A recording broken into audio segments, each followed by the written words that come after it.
자, 우리 교리 강의 10번째 시간입니다. 종교의 본질 10번째 시간. 이거 10으로 바꿔서 해야 되는데 오타가 있네요. 종교의 본질 10번째 시간. 하나님의 공의와 구원은 변경할 수 없다라는 두 번째 시간입니다. 이사야서 51장 4절로 6절 말씀을 우리가 지난 시간 12가지의 하나님의 말씀을 구분을 해서 6개 있고 나머지 6개 오늘 우리가 생각해 보겠습니다. 자, 먼저 이사야 51장 4절로 6절 우리 같이 봉독합니다. 내 백성이여 내게 주의하라. 내 나라여 내게 귀를 기울이라.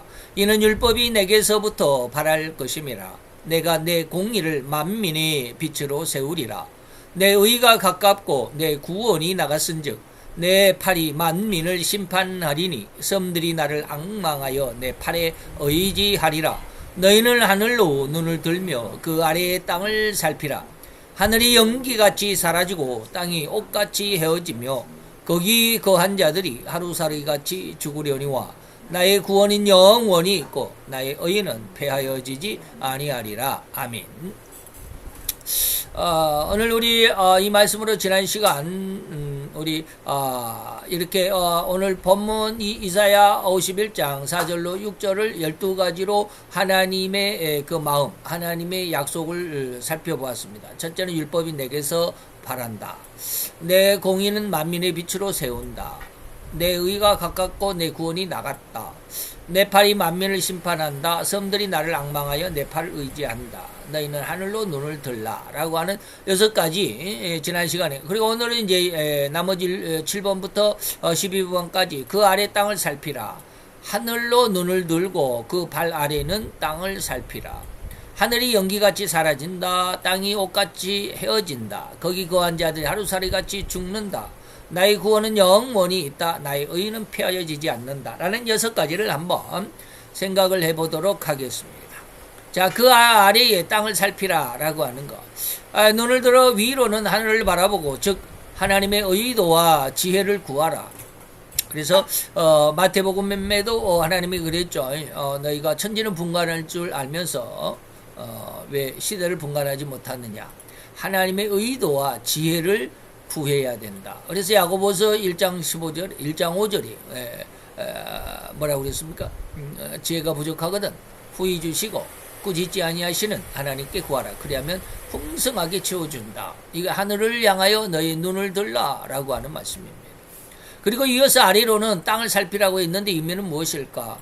땅이라는 그 세상의 상황이죠. 세상이 흘러가는 상황. 다시 말하면 땅 위에 발을 딛고 땅을 밟아가면서 살아가는 인간의 모든 삶. 뭐 인간뿐만 아니라 물론 동물들도 있겠고요. 식물들도 있겠고 그러겠지만 인간의 모든 삶이죠. 인간의 생태, 인간의 역사의 흐름을 읽어낼 수 있어야 한다는, 다시 말하면 청기는 분별할 줄 알면서 시대를 분별을 못하느냐라고 책망하셨는데 우리는 뭐라?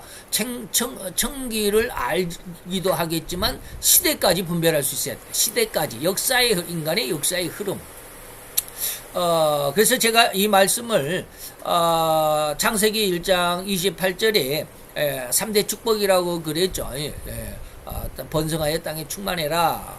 그리고 모든 땅을 정복해라. 모든 생물을 다스리라. 라고 하는 그 말씀 속에 하나님이 갑자기 은혜를 주셨습니다. 세상을 읽어볼 수 있어요. 세상을 너희들이 통치하고 장악해야 된다. 그래서 목사가 정치를 하라는 게 아니고요. 목사가 정치를 하라는 게 아니고 하나님을 믿는 그 정확한 올곧은 신앙을 가진 자가 정치도 해야 되고요. 그리고 또 교사도 돼야 되고 또 뭐 역사가도 돼야 되고, 그러한 모든 인간이 살아가는 인간 삶 속에서 청기라고 할 수 있는 인간의 삶을 풍요롭게 할 수도 있고 또 준비할 수도 있고 하는 이 모든 이것들은 이제 학문이라고 말하면 뭐 국문학, 영문학, 수학 뭐 이런 것들, 모든 것들까지 사회문화, 예술, 뭐 음악, 노래, 음악이나 노래나 뭐 미술, 뭐 이런 것들, 모든 것들을 다 각기마다 재능대로 능력대로 행하지만 그 모든 것을 행할 때 그 중심이 뭐여야 되느냐? 하나님을 믿는 믿음이 있어야 된다라고 하는 겁니다. 아침에 제가 잠깐 말씀드렸지만 민땡당의 그 박땡대라고 하는 사람,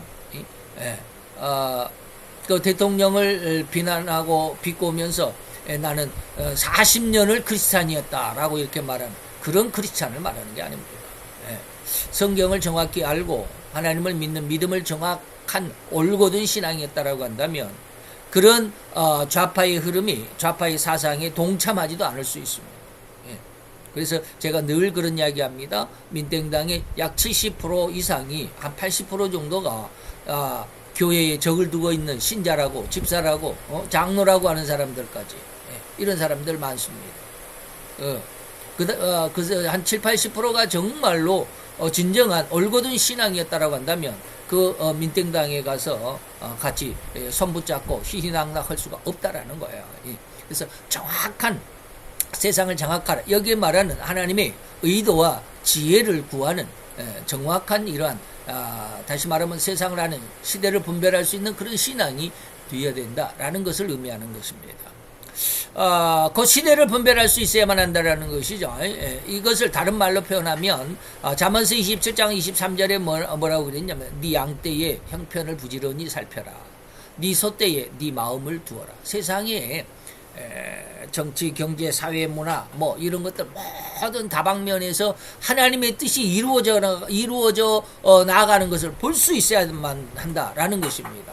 꼭 우리 종교에만 믿음에만 목사는 종교에만 해야 된다. 정치인은 관여하지 말아야 된다. 그래서 정치와 종교 정종 분리다라고 저도 옛날에 그렇게 배웠고 그렇게 누차 그렇게 지금까지 그렇게 설교를 해왔고 근데 올해 뭐 몇 달 전에 하나님께서 아까도 말씀드렸지만 창세기 1장 28절에 하나님의 3대 축복의 의미를 깨닫게 하시고 난 다음에는 목사가 정치도 알아야 되고 경제도 알아야 되고 사회 문화적인 뭐 예술적인 음악 미술적인 이런 것들도 알아야 된다라는 그런 것을 알고부터는 이런 얘기들을 자주 합니다.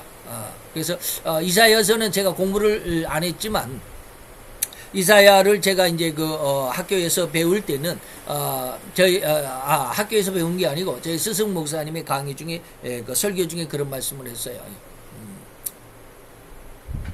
학교 강의에서 그랬네요. 구약학을 우리 최희연 박사님이라고 아주 깊이 있는 그런 공부를 아주 하셨던 아주 그 유명하신 목사님이 계시거든요. 최희연 목사님이라고.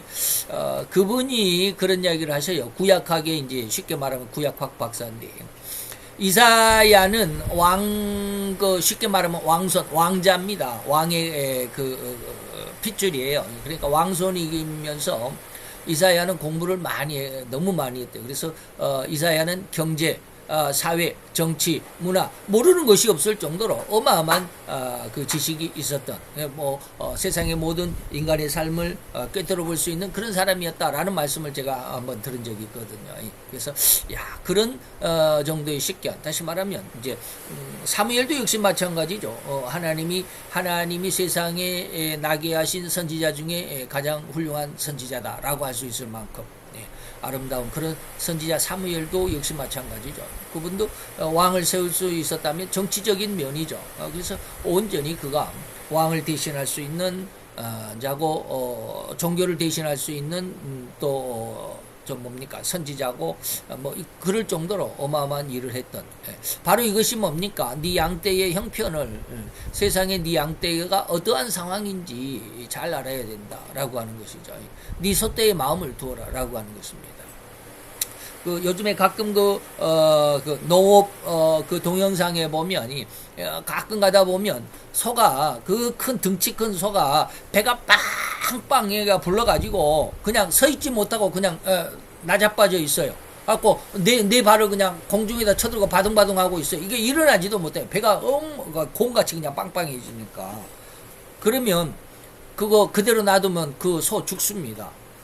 그러니까 그 소 농장주가 어떻게 합니까? 소 주인이 가가지고 주사바늘 큰 거, 구멍 큰 거 주사바늘 가지고 그 배에다가 그냥 팍 찔러요. 그냥 무조건. 그러면 어떻게 해요? 속에 있는 배를 빵빵하게 채워놨던 그 가스들이, 이 바람이죠.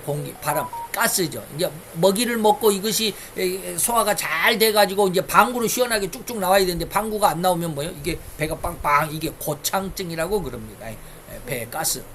그래가지고 그것을 빼내면 그냥 타이어에서 바람이 빠지는 것도 슉 소리가 나면서 바람이 슉 나와요. 그러고 나면 이제 한참 그렇게 해가지고 배를 막 마사지를 하고 바람을 다 가스를 빼내면 그때야 소가 일어납니다. 이렇게 소떼의 마음을 소의 형편을 양떼의 형편을 소떼의 마음을 두지 않으면 소가 어떻게 했는지도 모르고 그냥 이거 어떻게 하면 좋냐 이러다가는 소는 다 죽는다 이 말이에요. 그러니까 목사는 이 양떼들 다시 말하면 자기 성도들의 상황을 아주 잘 알아야 된다, 잘 살펴야 된다 이런 뜻입니다. 그 시대를 잘 분별할 수 있어야 된다. 하나님은 인간을 세상에 만드시고서 세 가지 축복을 주셨습니다. 창세기 1장 28장 지금 늘 말씀드리는 겁니다. 생육하고 번성하여 땅에 충만하라. 번성권이죠. 땅을 정복하라. 정복권입니다. 바다의 고기, 공중의 새 그리고 땅의 모든 생물들을 다스리라 통치권입니다.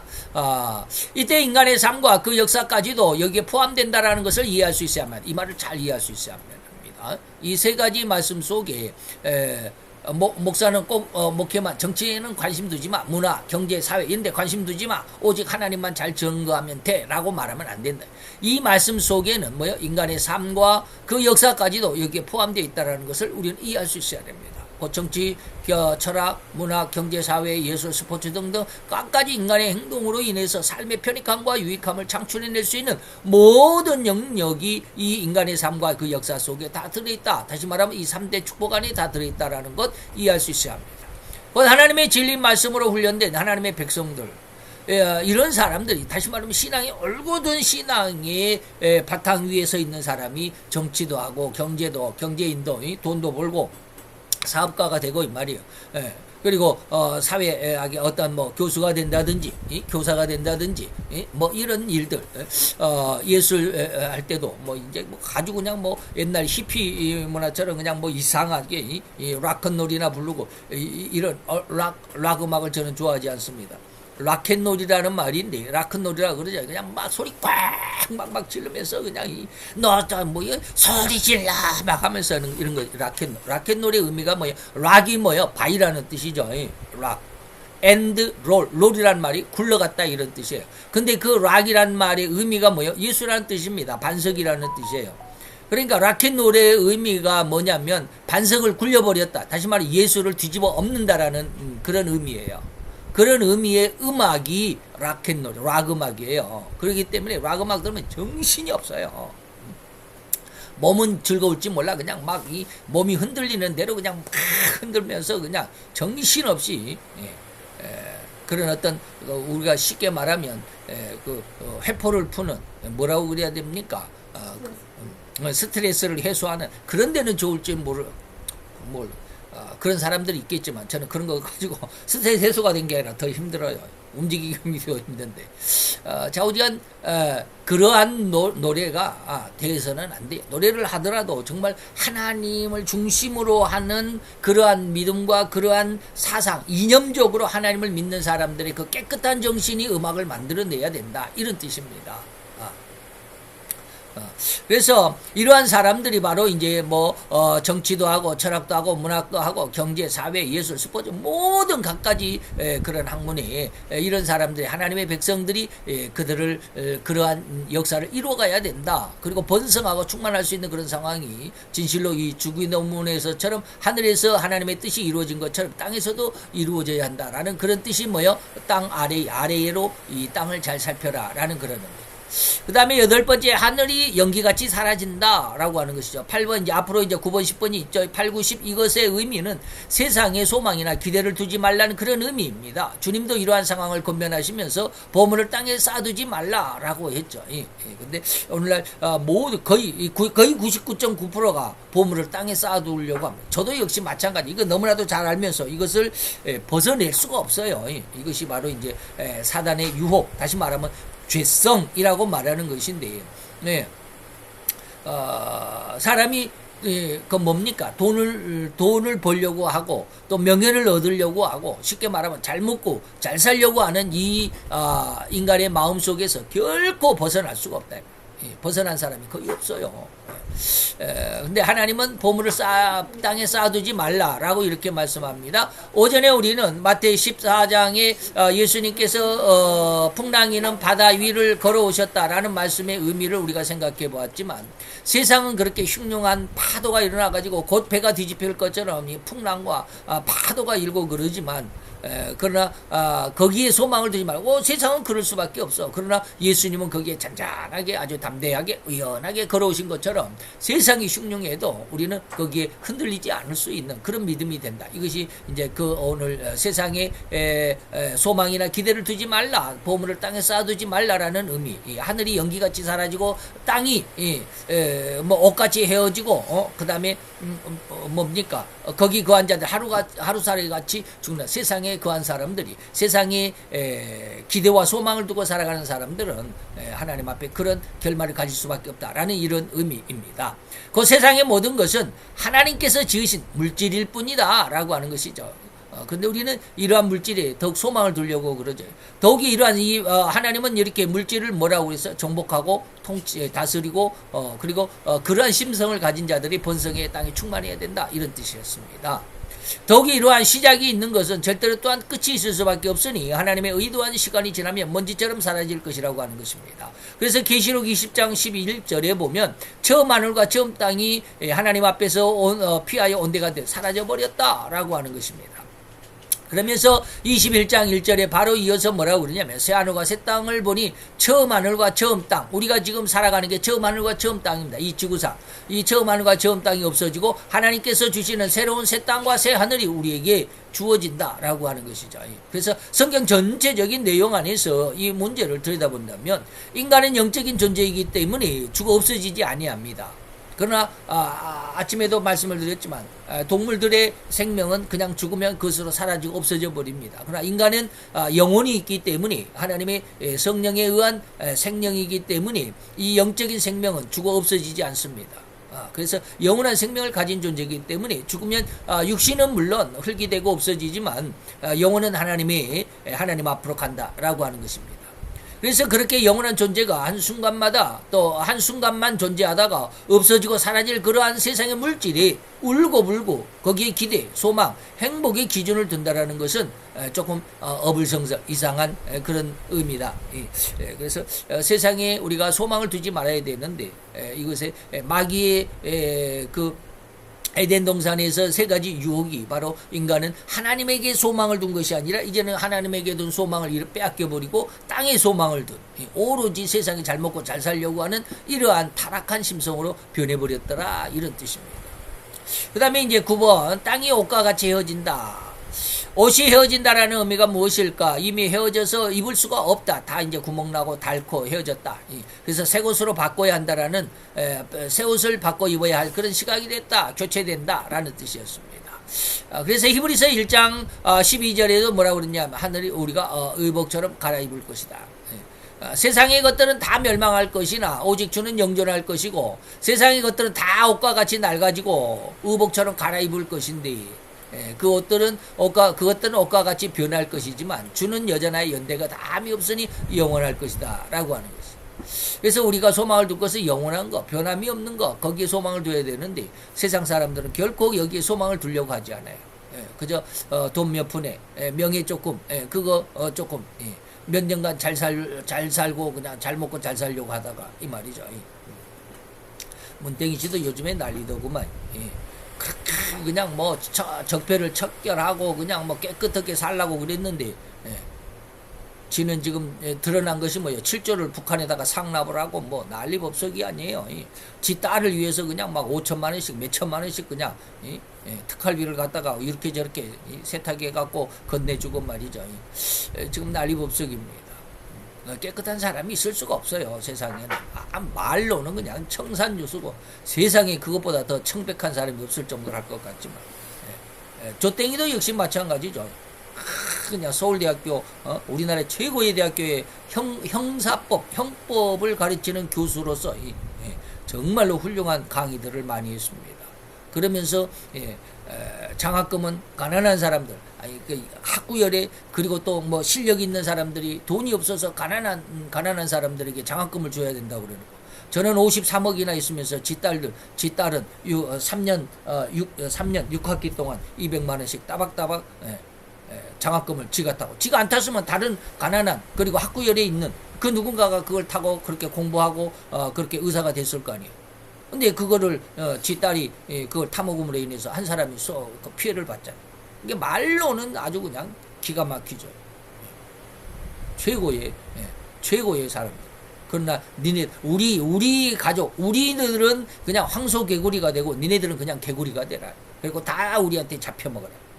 요즘에 황소개구리도 없어졌다고 그래요. 우리나라에 그 난리법석이었죠. 황소개구리가 뱀까지 잡아먹었어요.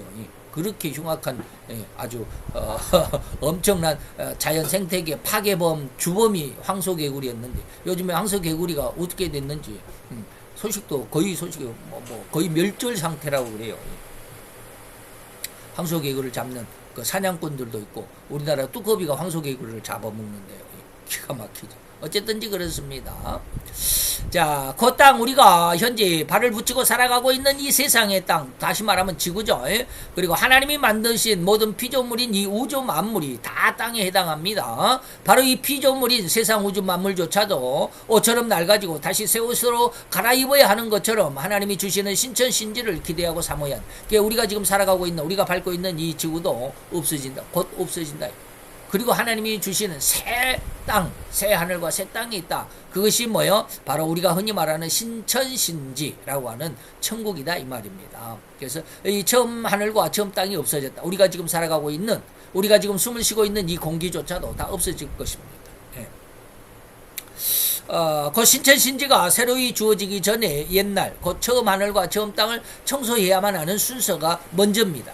그래서 사도 요한과 베드로도 땅이 종이축이 불이 살라져서 말리는 것 같은 상황이니 맞을 수밖에 없을 것이다. 종이를 불에 태우면 어떻게 해요? 불이 이 종이를 확 태우면서 재가 되면서 종이 그 재는 모양 훅 말려버리잖아요. 손가락 이렇게 말려버리잖아요. 그리고 재가 돼서 없어져 버립니다. 그래서 계시록 사도 요한도 계시록의 6장에 뭐예요? 하늘이 종이축이 말리는 것 같이 떠나간다라고 그랬습니다. 그런데 베드로는 똑같은 말은 뭐예요? 뜨거운 불에 풀어진다라고 이렇게 표현을 했습니다. 땅이 종이축이 말리는 것 같이 떠나간다라고 하는 말을 베드로는 뭐요? 뜨거운 불에 풀어진다라고 하는 그런 말로 했습니다. 그래서 이 땅이 불에 태워질 것이다.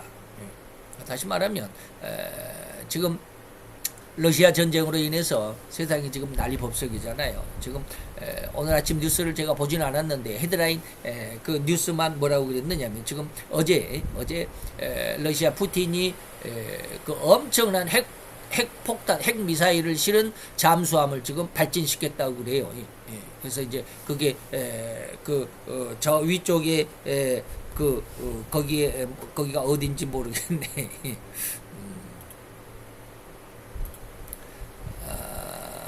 구글 지도.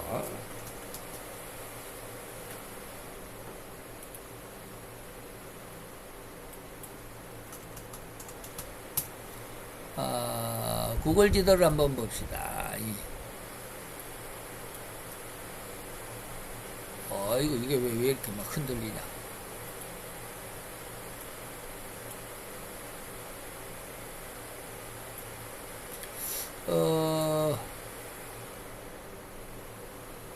자, 지금 이렇게 돼 있죠. 우리나라가 여가 있습니다.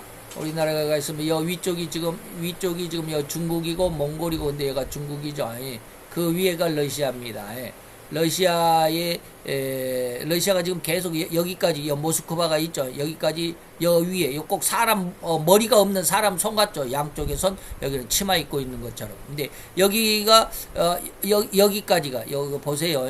여기가 지금 끊어졌죠. 여기가 지금 끊어졌습니다.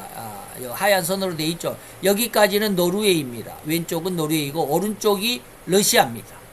그래서 여기가 무르만스크라고 지금 그랬죠.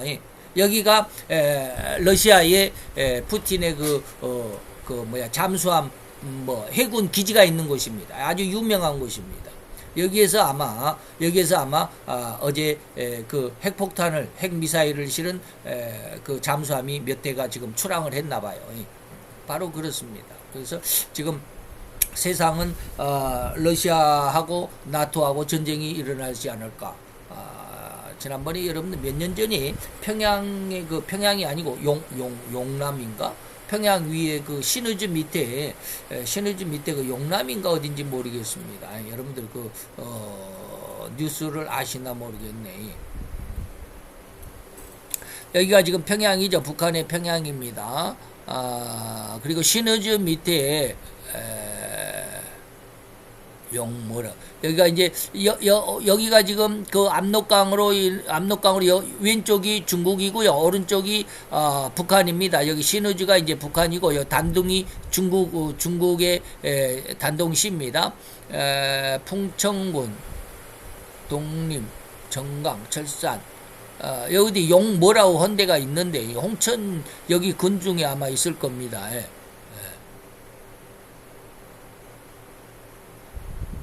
용안포인가 여기 어디선가 그 중국에서 열차가 신의지를 통과해 가지고 여 밑에 어딘가 풍천이가 어딘가 여긴가 아마 정차하고 있었습니다.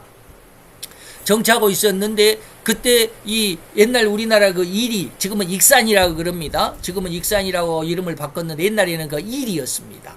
그리고 우리나라의 그 개그맨 그 코미디언 이주일 씨가 살아있을 때 지금 하춘아 씨 가수 지금 살아 계시죠?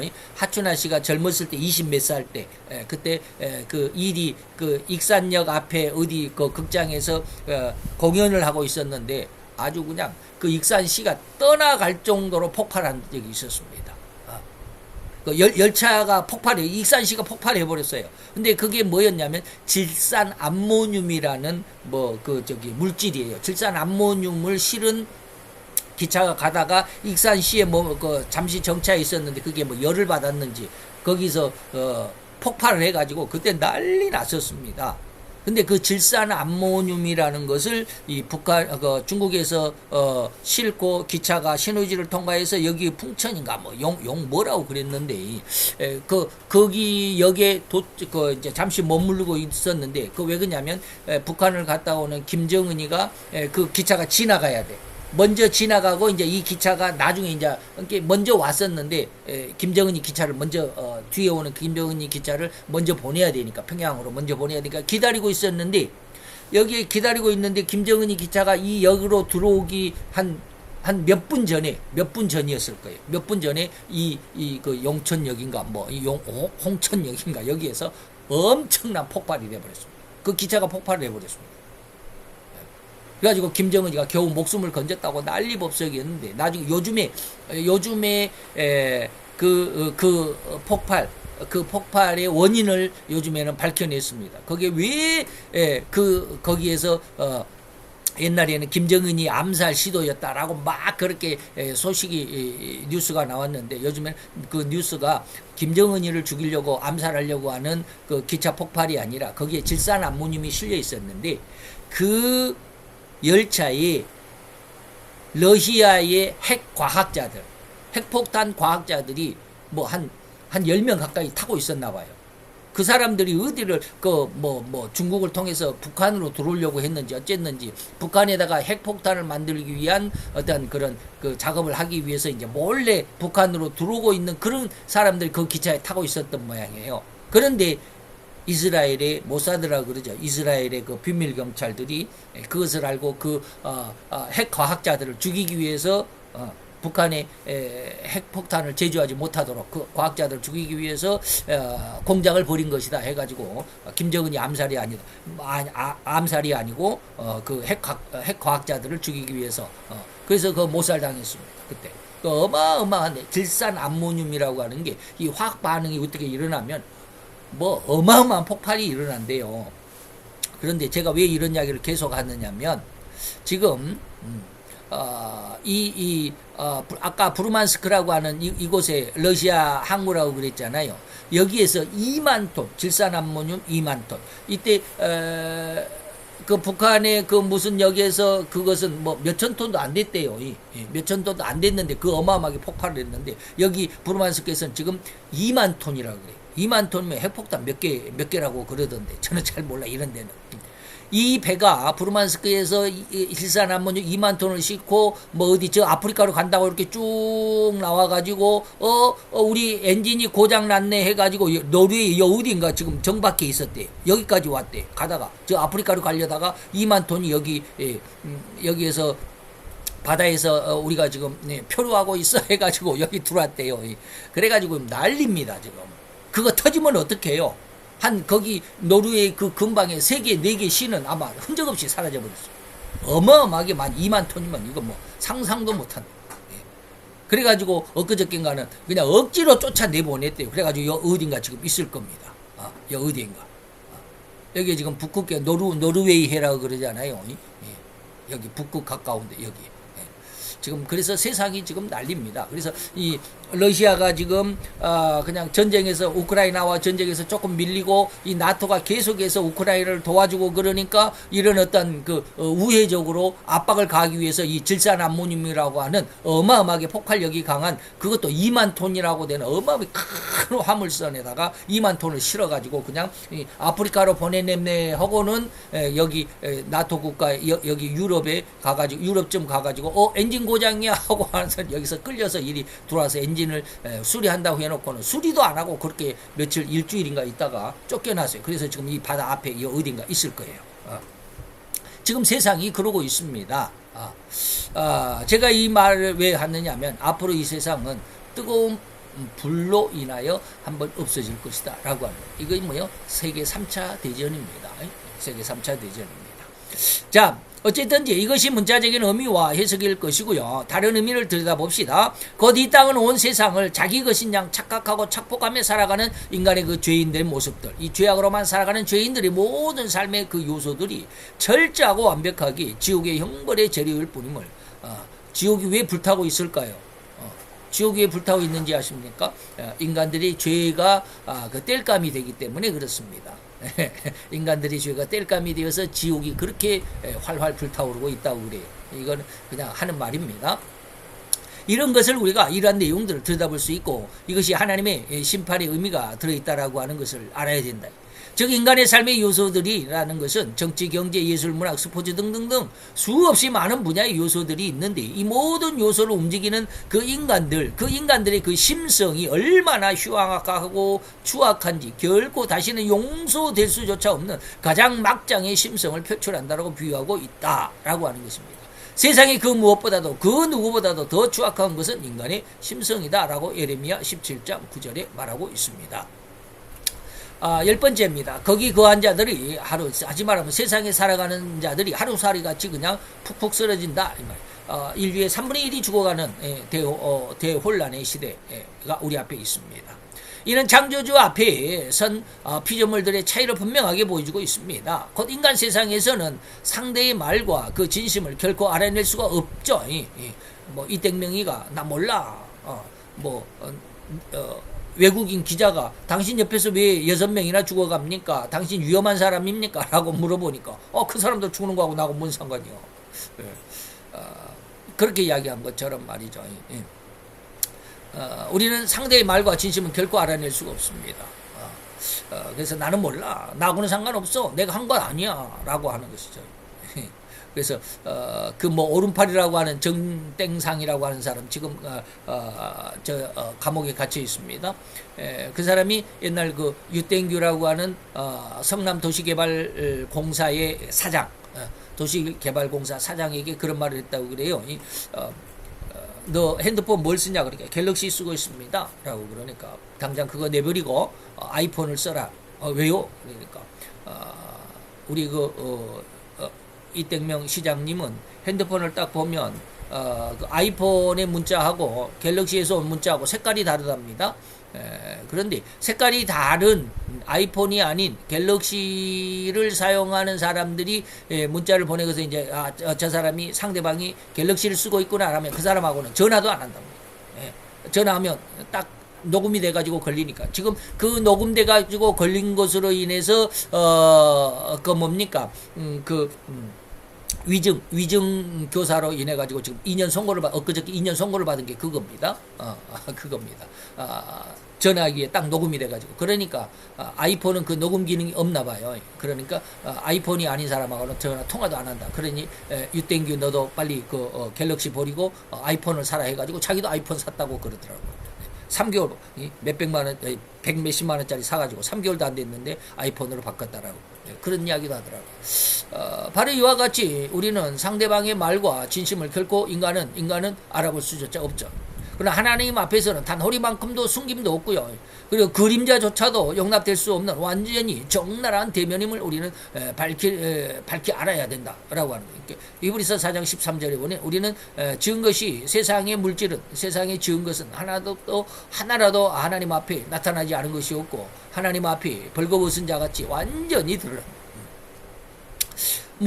무슨 비밀이 하나님 앞에 나타나지 않고 숨겨질 수 있겠습니까? 무엇이 우리를 상관하시는 자, 우리의 주인이신 말이죠. 하나님 앞에 감출 수가 있는지 단 한 조각의 헝겊 조각이라도 소용이 있겠습니까? 아무것도 숨길 수도 감출 수도 없는 100% 완벽하게 드러나고 밝혀질 뿐입니다.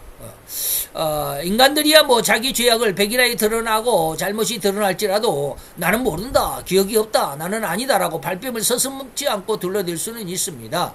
너무나도 뻔뻔하게 파렴치한처럼 후한무치한 사람처럼 몰렴치한 자처럼 그렇게 흉악한 거짓말로 세상을 속이고자 할지라도 하나님 앞에서는 허리만큼의 거짓말도 통용될 수도 허용될 수도 없다.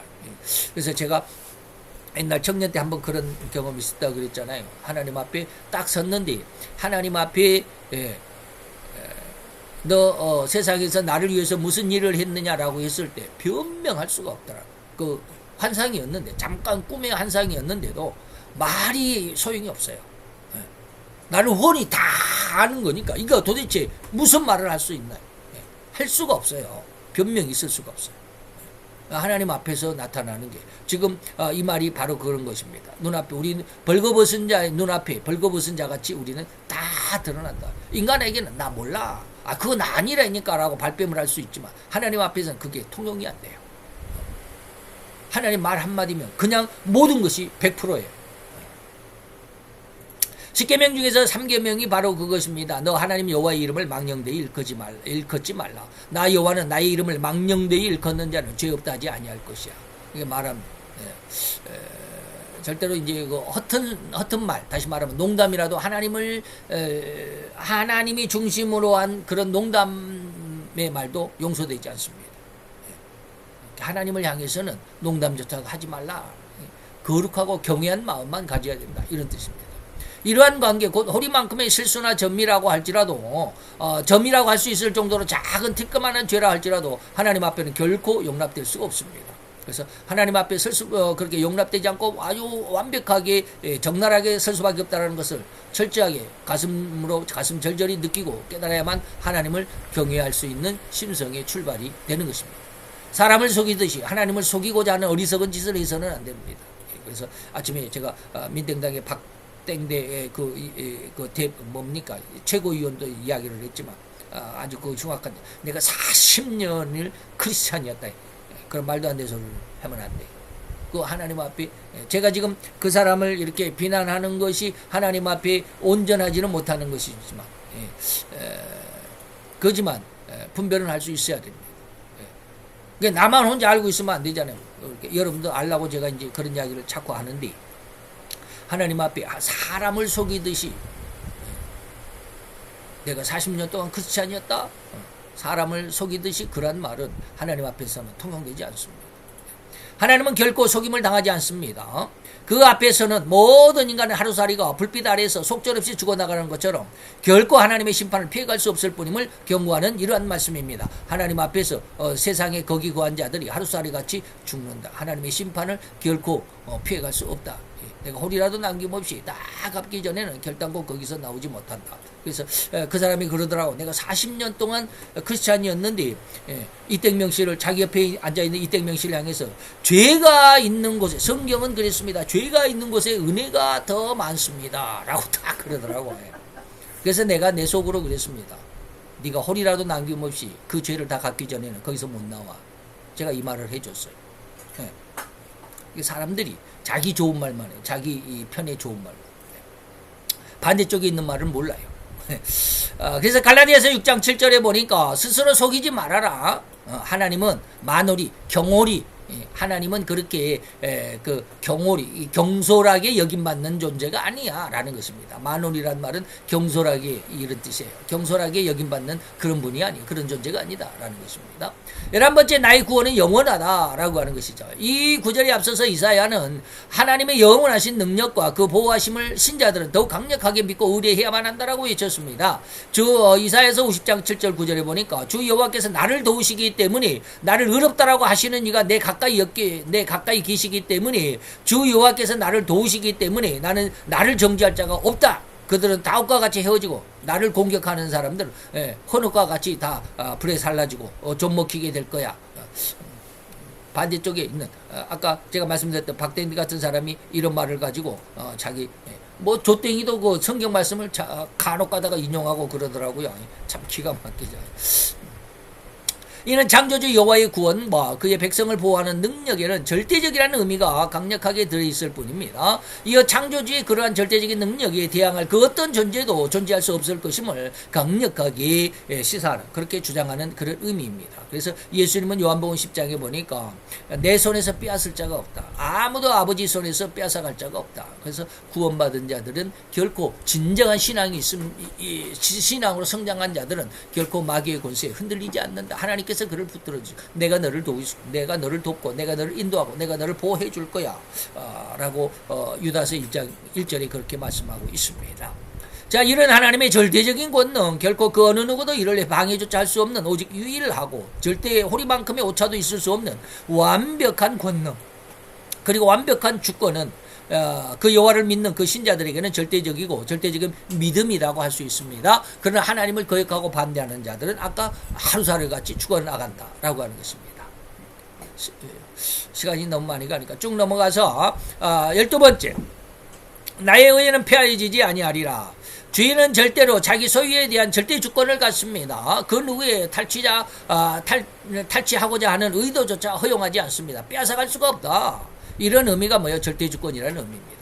이런 의미에서 나의 의는 폐하여지지 아니하리라 하신 주장은 절대로 그 누구의 다른 뜻을 나는 거기에 당신의 뜻에 나는 반대합니다 하는 이의라고 그러죠. 다른 의도 이의조차 허용할 수 없는 절대주권이 바로 내 의는 폐하여지지 않는다라는 하나님의 절대주권이다. 그 주인의 의도는 절대적인 의미라는 사실, 또 변경할 수도 없는 완전한 의도 이름을 모르는 사람은 없을 것입니다. 그래서 로마서 9장에도 20절로 23절에도 그러죠. 토기장이의 예화를 통해서 토기장이가 흙 한 덩어리를 가지고 간장 종지를 만들건 고려 청자를 만들건 밥그릇을 만들건 자기 마음이 아니냐 귀한 그릇을 만들기도 하고 천한 그릇을 만들기도 하고 토기장이 멋대로 하는 거야 라고 하는 것입니다. 그럼 만약 인간이 믿음을 가지려고 한다면 하나님 왜 나를 이렇게 만들었어요? 라고 말할 수가 없다. 그 믿음의 상대가 매우 자주 흔들리는 존재라면, 다시 말하면 이건 믿었다 저건 믿었다, 불교에 갔다가 또 기독교에 갔다가 또 남매 호랑교가 갔다가 이렇게 왔다 갔다 하는 사람들 많은데 그렇게 믿음은 왔다 갔다 하는 게 아니에요. 한번 믿었으면 그 믿음에 결코 흔들리지 않는 그런 믿음, 절대 믿음이 있어야만 되는 것입니다. 그 상대의 마음에 따라 오늘은 내가 너를 도와주고 구원해 줄게 했다가 며칠 후에는 또 마음이 바뀌어 가지고 나는 너를 구원해 줄 수가 없어, 도와줄 수도 없어 라고 한다면 어떻게 믿는 자가 마음 놓고 믿음을 지킬 수 있겠는가 이 말이죠. 그래서 절대로 흔들림도 없고 변함도 없고 오로지 시종일관하는 창조주 하나님이 오직 유일하신 하나님이라는 사실을 믿고 깨달아서 믿음의 주체로 삼아야만 할 것임을 강력하게 축원해 드리는 바입니다. 잘 하나님 안에서 귀한 믿음으로, 올곧은 믿음으로, 굳센 믿음으로 잘 성장하시고 성숙하시기를 축원합니다. 기도합시다.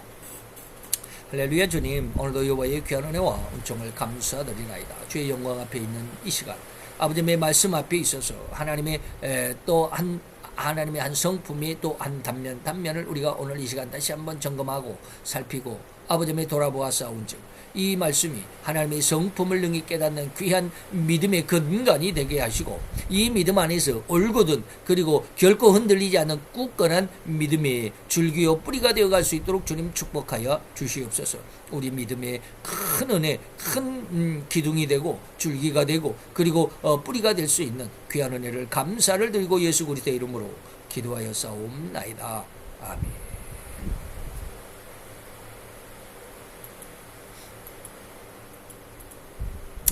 314장 우리 찬송합니다.